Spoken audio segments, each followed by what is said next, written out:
नमस्कार दोस्तों। आज की कहानी एक इमोशनल कहानी है। वर्षा नई दुल्हन बन के घर में आई थी, पर घर में शादी जैसा उत्साह उसे महसूस नहीं हो रहा था। आखिर होता भी क्यों? क्योंकि वर्षा तो एक गरीब घर की लड़की और इसकी शादी भी एक ऐसे इंसान से हुआ जिसकी पत्नी की मौत अभी कुछ महीने पहले ही हो गई थी, वो भी गर्भवती पत्नी की मौत। ऐसे उदास इंसान जिसके जीवन में कुछ बचा ही नहीं, उसकी माँ ने दोबारा उसकी शादी करवा दी एक गरीब घर की लड़की वर्षा से। वर्षा इस घर में आने के बाद कुछ ही दिनों में अपनी सारी जिम्मेदारियां निभाना शुरू कर देती है, पर उसे अभी अपने पति से कुछ खास प्रेम या लगाव या महसूस भी नहीं हो पा रहा था, क्योंकि पति भी उदासीन था। उसकी पहली पत्नी की याद उसके दिलो दिमाग में छाई हुई थी, जहां उसके वर्षा के लिए दिल में जगह बन पाना काफ़ी मुश्किल लग रहा था। वहीं कुछ दिनों बाद उसकी नौकरी के लिए जिस नौकरी को शायद वो कुछ महीने पहले छोड़ के आया था, वापस से फ़ोन आ जाता है। वापस भी वहीं से फ़ोन आता है, क्योंकि नौकरी का तो छोड़ने का कारण भी यही था। अब छुट्टी नहीं मिल रही थी। पत्नी की गर्भवती होने की सूचना, जिसकी खुशी के साथ वो सबके साथ बांटना चाहता था, अपनी खुशियों को जीना चाहता था। बस वो अब किसी भी तरह अपनी खुशी को पाने के लिए अपनी नौकरी तक को छोड़ के यहाँ आया था। पर यहाँ आके उसे कोई खुशखबरी नहीं मिली थी, बल्कि मिली थी एक बहुत ही बुरी खबर। और कुछ ही दिनों में जैसे वो अपने घर पहुंचा, लेकिन 3 दिन का लंबा सफ़र मुंबई से वापस अपने गांव तक पहुंचने का, जैसे ही अपने घर पहुंचा उसे अपनी पत्नी की लाश दिखाई दी। वो जो गर्भ से थी, उसके बच्चे का जन्म होने वाला था, पर उसके पहले ही उसकी मृत्यु हो गई, और उसके साथ साथ उसके अजन्मे बच्चे की भी मृत्यु हो गई। ये आकाश के लिए बहुत बड़ा सदमा देने वाले थे। आकाश इन सब से उबर ही नहीं पा रहा था। ऐसा करते करते 3 महीने गुजर गए, जब तक शायद आकाश इन चीज़ों को स्वीकार करने को ही तैयार नहीं था। तो आकाश की माँ रंभा जी ने कहा, अब तेरी दूसरी शादी कर देते हैं, शायद तो उसके आने के बाद अपनी पुरानी यादों को भूल जाए। पर आकाश के दिल में तो पुरानी यादें अपनी जगह छोड़ने को तैयार ही नहीं थी। नामिका, जो बहुत ही प्यारी लड़की, ऐसी क्या गलती हो गई उससे जो इसके साथ इतना बुरा हो गया। रंभा जी कुछ गरीब घर की कुछ लड़कियों को देखने के बाद आखिर में वर्षा को पसंद करती हैं, जिससे बिना दान दहेज के आसानी से एक वर्षा की शादी उसके परिवार वाले एक विधुर से करने को तैयार हो गए, क्योंकि माता पिता के पास दान दहेज के अधिक पैसे नहीं थे और उनके भाई बहन जो वर्षा के बहुत छोटे थे, उसके आगे समस्या न खड़ी हो जाए, इसलिए माता पिता ने आसानी से एक वर्षा का विवाह एक विधुर के साथ कर दिया। वर्षा इन सब बातों को सब कुछ जान चुकी थी। ऐसा कुछ नहीं था जो वर्षा से छुपाया गया था, पर सच में ऐसा ही था जो वर्षा से नहीं छुपाया गया था।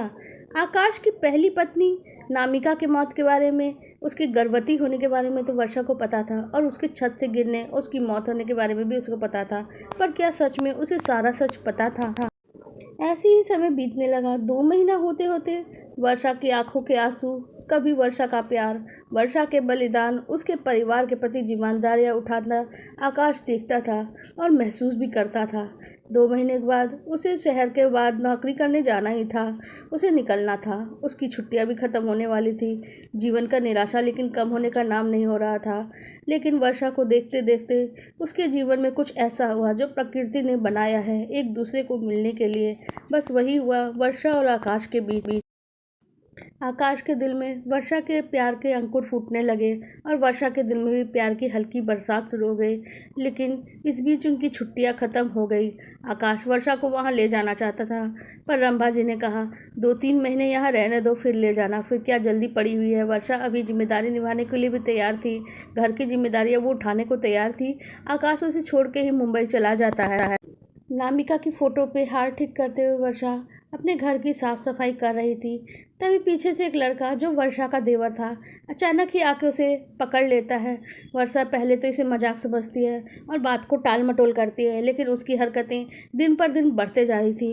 वर्षा की तबीयत एक दिन ख़राब हो गई, तो उसने डॉक्टर को दिखाने की बात कही, तो रंभा जी उसे डॉक्टर के पास लेकर गई। कहीं न कहीं वर्षा के दिल में नामिका को लेकर भी सहानुभूति थी, क्योंकि नामिका अपने बच्चे को जन्म नहीं दे पाई थी, और गर्भवती होने की सूचना वर्षा पाती है डॉक्टर से। खुशी और हर्ष के अतिरेक में उसकी आंखों में आंसू आ जाते हैं। वो आकाश को फ़ोन करती है। आकाश बोलता है, मैं जल्दी ही कोशिश करता हूँ कि वहाँ आ जाऊँ और तुम्हारे साथ रह सकूँ, कम से कम मैं तुम्हारी अच्छी देख रेख कर पाऊँगा। और उसके बाद आखिर आकाश के 2 दिन बाद पहुंचने की बात थी। आकाश से वर्षा कहती है, अभी तो आप नौकरी पे गए हैं और उसे सूचना भी आ गई गर्भवती होने की। लेकिन कुछ दिन आप नौकरी करिए, क्योंकि आप छुट्टी लेके आए थे और मेरे माँ जी और देवर जी मेरा ध्यान रख लेंगे। आकाश फ़ोन काट देता है, पर उसे वर्षा की बहुत चिंता हो रही थी। कुछ दिनों की बात है, त्यौहार था, होली का त्यौहार, और उस दिन बारिश भी बहुत ज़्यादा हो रही थी और बारिश के चलते सबको भीगने में भी बहुत मज़ा आ रहा था। घर के आंगन के तरफ वर्षा ने कपड़े डाले हुए थे। कपड़े छत पे डालने के लिए वर्षा नहीं जा पाती थी और अक्सर ही आंगन में ही कपड़े डाल देती थी। छत पे पहले भी एक हादसा हो चुका था नामिका के साथ, और अक्सर ही ब्रह्मा जी को लगता था कहीं फिर से कुछ ना हो जाए। इस डर से वो छत पे जाने से वर्षा को रोकती हैं। हर बार वर्षा हर समय कपड़ा गलियारा में ही डालती। जहाँ बारिश होने लगी, होली का त्यौहार आसपास था, जो 2-3 दिन बाद ही आने वाला था। एक तो बारिश से बादल छाए हुए थे, ऊपर से बाहर बच्चे बहुत सारे रंग फेंक रहे थे। वर्षा कपड़ा उठाने के लिए बाहर चली जाती है तो आंगन में उसका पाँव बहुत तेज फिसलने वाला था। पीछे से ही उसके देवर, जैसे उसे लगता है किसी ने जोर से धक्का मारा। वर्षा इससे पहले ही संभल पाती, उसका पाँव हवा में था। वो बिल्कुल जैसे हवा में ही उछल गए। लेकिन ये क्या, वर्षा जमीन तक नहीं पहुंची, बल्कि हवा में ही टिक गई। वर्षा को इस बात को समझ ही नहीं पा रही थी और देवर बहुत चक्का सा इस बस मुंह खोले उसे देख रहा था। वर्षा बिल्कुल हवा में रुकी हुई थी, जैसे किसी ने उसे धीरे धीरे आराम से नीचे उतार के खड़ा कर दिया। वर्षा ज़मीन में गिरी नहीं, ना ही उसे चोट आई। वर्षा लेकिन घबरा सी गई थी। वह धीरे धीरे चलते हुए अपनी रूम की तरफ चली गई। जो कुछ हुआ था वर्षा को कुछ भी समझ में नहीं आ रहा था। वर्षा बहुत चक्की सी जो कुछ हुआ उसके बारे में सोच ही रही थी। तभी वर्षा वो कमरे में कोई परछाई सी खड़ी दिखाई दी। वर्षा एकदम से डरने वाली थी, तब तक उसे आराम से मधुर सी आवाज़ सुनाई पड़ी, डरो मत, मैं तुम्हारी कोई दुश्मन नहीं हूँ। पता नहीं क्यों हर दुनिया ये सारी इस रिश्ते को दुश्मन के नाम से ही जानती है। वर्षा बोली, कौन सा रिश्ता, तुम कौन हो? मुझे ठीक से कुछ दिख भी नहीं रहा है, ऐसा लग रहा है तुम जैसे किसी और दुनिया से ही आई हो। क्यों नहीं दिखाई दे रही हो तुम? उसने कहा, मैं नामिका हूँ। वर्षा एकदम से भौचक्का हो गई। होली के दिन नामिका की तो डेथ हो चुकी थी, फिर वो यहाँ कैसे हो सकती है? नामिका ने कहा, मैं तुम्हारे साथ हूँ। हाँ, मैं मर चुकी हूँ, पर मरने के बाद इंसान का रिश्ता शरीर से ख़त्म होता है, पर तुमसे मेरा एक ख़ास रिश्ता है, सौतन का नहीं, बस एक ख़ास रिश्ता जो तुमको और मुझे जोड़ता है। वर्षा पूछती है, कौन सा रिश्ता? नामिका बोलती है, जो तुम्हारे गर्भ में है ना, उस बच्चे से। ये वही बच्चा है जो मेरा रिश्ता रखता है। जो मेरे घर में था, उसका जन्म नहीं हुआ, वो दुनिया में आना चाहता था, अब वो तुम्हारे गर्भ में आया है। मैं इसकी रक्षा करना चाहती हूँ, क्योंकि मैं भी एक माँ हूँ और माँ का ये रिश्ता बच्चे से होता है। भले ही तुम इसे जन्म दे रही हो, तुमसे तो इसका रिश्ता है ही है, पर मुझसे भी इसका रिश्ता है और मैं इसे कुछ भी होने नहीं दे सकती। वर्षा पूछती है, क्या हुआ था तुम्हारे साथ? क्या हुआ? ये सब कुछ कैसे हुआ? तो नामिका बोलती है, ये सब कुछ फिर से दोहराया जा रहा है। तुम्हें क्या लगता है जिसे तुम माँ जी कहती हो, वो औरत जिसका नाम रंभा है, क्या वो बहुत अच्छी औरत है? जिसे तुम देवर जी कहती हो, क्या वो तुम्हारे बहुत अच्छे इंसान हैं? नहीं, ये दोनों बहुत ही बुरे इंसान हैं। इन दोनों ने मेरा जीवन और मेरा बच्चा मुझसे ही छीन लिया। उसके बाद भी ये लोग निर्दोष बने घूम रहे हैं। आखिर क्या कि इन लोगों ने नहीं जानना चाहती हो क्या तुम? वर्षा बहुत चक्की सी ये सब कुछ सुन रही थी। उसने आगे कहा, ऐसा हो सकता है। उसने कहा, आकाश जब मुझे यहाँ देखने आ रहे थे तो मेरे बच्चे का जन्म होने वाला था, बस कुछ 15 दिन ही बाकी थे, मैं अपने बच्चे को जन्म देती और उसके बाद आकाश मुझे और अपने बच्चे को लेकर मुंबई चले जाते।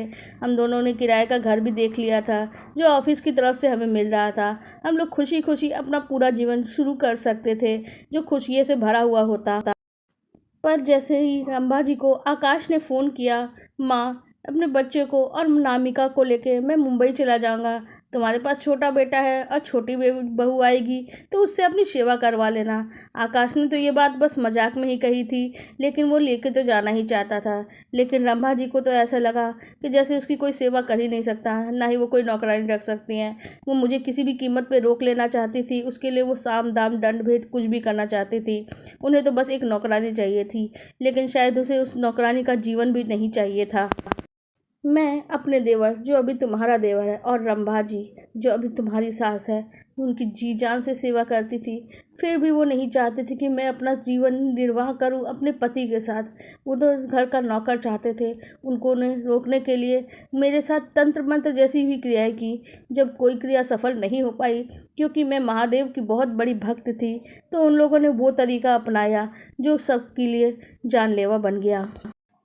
लोगों ने सोचा कि शायद वो लोग मुझे घायल कर देंगे, जिससे मुझे हल्की चोट आएगी और मैं बच्चे के जन्म के बाद मजबूरी में यहाँ से नहीं जा पाऊँगी।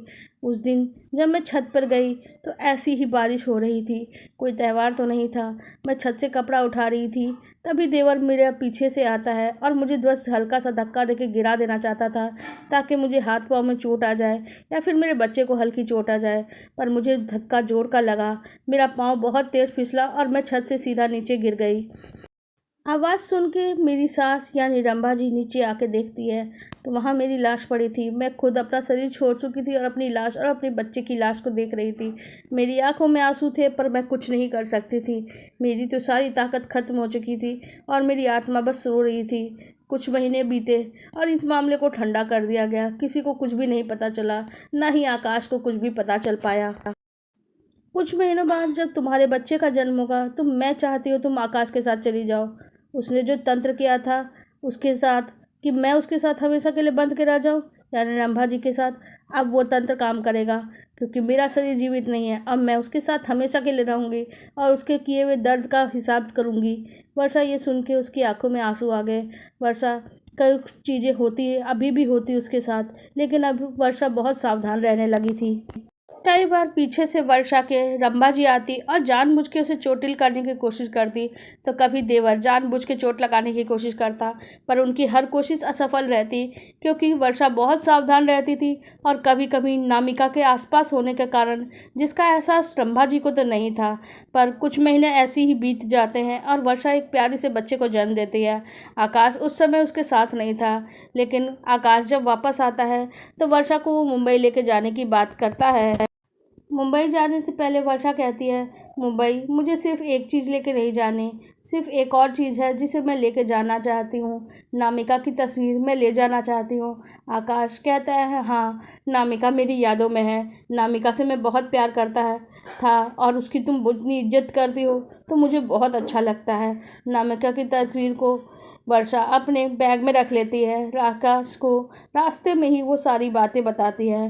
आकाश को भी इन बातों पर विश्वास करना बहुत मुश्किल लग रहा था, पर उसे पता था कि नामिका ज़रूर उसके साथ रह रही होगी, क्योंकि नामिका शुरुआत से ही अपनी बहुत अच्छी लड़की रही है। आकाश और वर्षा मुंबई पहुंच जाते हैं, जहां नामिका की तस्वीर के आगे दोनों हाथ जोड़ते हैं, क्योंकि अब वो मृत्यु होने के बाद उसका स्थान किसी देवी स्थान की तरह ही था। उसके बीच पति पत्नी का रिश्ता भले न हो, पर एक देवी का रिश्ता जरूर था। अधर रंभा जी अकेली थी और वो सोच रही थी कि वो कोई तो साजिश रचे जिससे वर्षा को वापस बुलाए। तभी रंभा जी को एक आवाज़ आती है। उधर से आवाज़ सुनी, आप चाहती थी ना कि मैं आपके साथ हमेशा रहूं, तो मैं आपके साथ ही रहूंगी हमेशा के लिए। रंभा जी इस आवाज़ को सुन के बहुत बुरी तरह डर गई, क्योंकि इस आवाज़ को तो वो पहचानती थी। ये आवाज़ तो नामिका की थी। उसकी आवाज़ साफ साफ उसे सुनाई पड़ रही थी और उसका देवर उसे आता हुआ तब तक दिखाई दिया, यानी उसका छोटा बेटा रंभा जी का उन्हें आता हुआ दिखाई दिया। उधर से अनामिका जो रंभा जी की ओर घूम रही थी, उन्हें सिर्फ परछाई दिख रही थी नामिका की, और उस परछाई ने घूमने के साथ जोर जोर से हंसना शुरू कर दिया। रंभा जी बहुत डर गई और बोली, तुम हंस रही हो? आपको तो मेरा साथ चाहिए था ना, फिर ये किसी और के साथ की क्या ज़रूरत है? मैं इस मुसीबत को यहाँ से हटा दूँ? रंभा जी इससे पहले कुछ कहती, उसके देवर का यानी कि वर्षा के देवर का पाँव एक जगह पड़ा, जहाँ रंभा जी उसे रोकना चाहती थी, पर तब तक वो बहुत बुरी तरह से दर्द से छटपटाने लगा, क्योंकि जो पानी वर्षा को गिराने के लिए अक्सर वहाँ गिरा के रखा जाता था, चोट पहुँचाने के लिए और नामिका को भी चोट पहुँचाने के लिए, वही उसके देवर के मौत का कारण बनने वाला था। वहाँ बिजली का एक टूटा तार गिरा हुआ था, जिस पानी में उसका पाँव पड़ते ही देवर वहीं छटपटा के उसकी करंट से मौत होने लगी। रंभा जी बस उसे देखती रह गई। वो उठ ही नहीं पाई कुर्सी से। रंभा जी सोची, किसी को मदद के लिए बुलाती हूँ, तो वो फ़ोन उठाना चाहती हैं, तब तक उनका फ़ोन भी गिर जाता है और गिर के ऐसा टूटता है जैसे किसी ने फ़ोन के ऊपर ही कोई भारी चीज़ गिरा दी हो। रंबा जी किसी को फ़ोन नहीं कर पाए। उधर से फिर से अनामिका की आवाज़ आई, क्या हुआ माँ जी, अब आपको अकेलापन नहीं लगेगा? अब तो मैं हमेशा ही आपके साथ रहूँगी, हमेशा के लिए। अब आपको एक पल के लिए भी अकेला नहीं छोड़ूंगी। रम्मा जी जोर जोर से चिल्लाने लगी, मेरे बेटे को बचाओ, मेरे बेटे को बचाओ। पड़ोसी आए तो वहाँ उसके देवर की लाश, वर्षा के देवर की लाश बिजली के करंट में पड़ी हुई थी। किसी ने भी लाश को नहीं उठाया। जब बिजली का कनेक्शन काटा गया तो लाश उठाई गई, लेकिन अम्मा जी की हरकतें तब तक बहुत ही अजीबोगरीब हो चुकी थी और सब ने मान लिया कि रम्मा जी पागल हो चुकी हैं। जैसे ही कोई उन्हें अस्पताल में भर्ती कराने के लिए पकड़ने गया, रम्भा जी उन पर भी अटैक करने के लिए हाथ उठाती है। और आस पड़ोस के जो लोग, जो शहरी इलाका तो था नहीं, थोड़ा गांव का ही इलाका था, चिल्लाने लगते हैं उसकी इन हरकतों से। पड़े रहने दो इस औरत को अपनी जगह पे, वैसे भी तो ये किसी की मदद के लायक नहीं है, जरूर इसी ने अपनी बहू को धक्का देके मारा होगा। ऐसी औरत का क्या मदद करना, पागल है तो पागल ही रहने दो, अकेले अपने आप में ही पड़ी रहेगी। और लोगों ने उसकी मदद करने से भी इनकार कर दिया और रंभा जी अपने आप को कमरे में बंद कर लेती हैं। वहाँ उसके देवर का अंतिम संस्कार अड़ोसियों पड़ोसियों ने मिलकर कर दिया था, क्योंकि लाश को तो 3 दिनों तक नहीं रखा जा सकता था। आकाश और वर्षा को मुंबई से 3 दिन लौटने का समय लग सकता था, लेकिन वो लोग लौटे, 3 दिन बाद लौटे। तो रंभा जी की हालत देखी, वो बिल्कुल ही पागलों जैसा बिहेवियर कर रही थी और बार बार वैसा ही कर रही थी कि नमिका ही ऐसे कर रही है।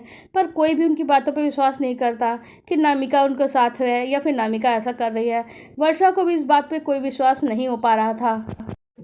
वर्षा उनको संभालने के लिए रंभा जी को उसके पास जाती है तो वर्षा को भी रंभा जी धक्का मार देती है। वर्षा लगभग गिरते गिरते बचती है तो आकाश बोलता है, चलो वैसे भी इस बात का तो खुलासा हो ही चुका है कि इन लोगों की वजह से ही नमिका की मौत हुई है। मैं इस इंसान को से कोई सहानुभूति नहीं रख सकता और मुझसे बर्दाश्त भी नहीं होता। और उसके बाद ही वो वर्षा को लेकर वापस मुंबई लौट जाता है और जहाँ रंभा जी अकेले रह जाती हैं। पर अकेले कहाँ थी वो नमिता, जो हर समय उनके साथ थी और उनके हर समय उनकी गलतियों, उनके पापों का एहसास कराते रहती थी। 10 सालों तक रंभा जी हर पल अपने इस पागलपन के साथ रहती। जो सच था, जो नामिका उन्हें दिखती थी, वो चिल्लाती थी, पर कोई उनकी बातों को नहीं मानता, कोई उनके आसपास भी नहीं आता। 10 साल अकेलेपन और पागलपन के साथ अपना जीवन जीने के बाद जैसे ही उनकी मृत्यु हुई, उस घर में लोगों ने, पड़ोसियों ने और इन आकाश और वर्षा ने मिलकर पूजा पाठ करवा दिया। तो आकाश और वर्षा ने इस घर को बेच दिया किसी दूसरे इंसान को, लेकिन उस दूसरे इंसान को नमिता की आत्मा कभी भी नहीं दिखाई दी। नामिका दिखाई भी कैसे देती किसी को। नामिका अपने दोषियों को सजा देकर खुद भी तो मुक्त हो चुकी थी।